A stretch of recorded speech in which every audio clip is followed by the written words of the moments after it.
church, or meeting house is what they used to call it, and it actually is still referred to the meeting house today, was built in Groton, but it burned down in 1676 during King Philip's War.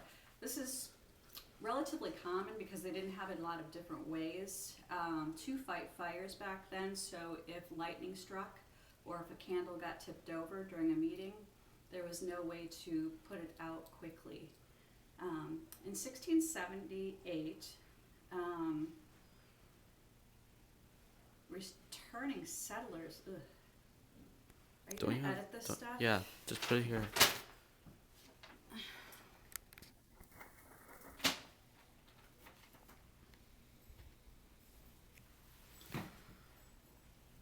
So, like I said, and it was originally built in 1666. In 76, so 10 years later, it burnt down. A year later, they reconstructed the church, or the meeting house as it was called, a second time, and they did move it slightly more near the common road in Groton. Again, like almost 40 years later, in 1714, there was really an increased population in the area, and so a third and larger meeting house was built. So and it's now in the location that it was, the third one was built. Only a little bit more than 15 years later, it started on fire again. This time, oh, I take that back. Can we change that? Yeah, that's why I'm gonna edit this. All right. In 1755, the last meeting house was built, and it was built where it is currently located. And then again, it caught on fire, and at the time the Puritans thought that the only way to put out a lightning fire was by putting cow's milk on it. So they went out into the fields near the church, which is now considered Gibbet Hill, milked cows, and threw the milk from that onto the fire that was in the bell tower. Today there's still charred timbers from that fire in the bell tower, and they're solid, so we keep them there as a reminder of what happened during that time.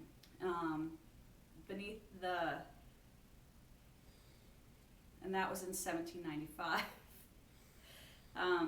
The town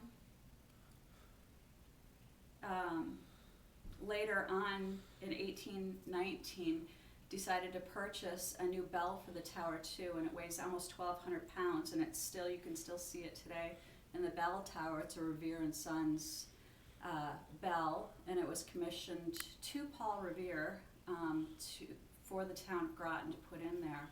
In 1825, the town actually, the church was, some people thought that the church was too liberal, so they broke apart from that, and the Unitarian Universalists, as what it's now called, kept the church, and the other people started the Union Congregation Church down the street from where our current location is. At one time, they did decide to also, based on their beliefs that a church should have the steeple facing west and the altar, as we call it, would be facing east. So they actually lifted the church up and turned the church. So now, rather than facing this way, it now faces west to east, which is the way that they thought that it should have been all along. They've done all kinds of restoration.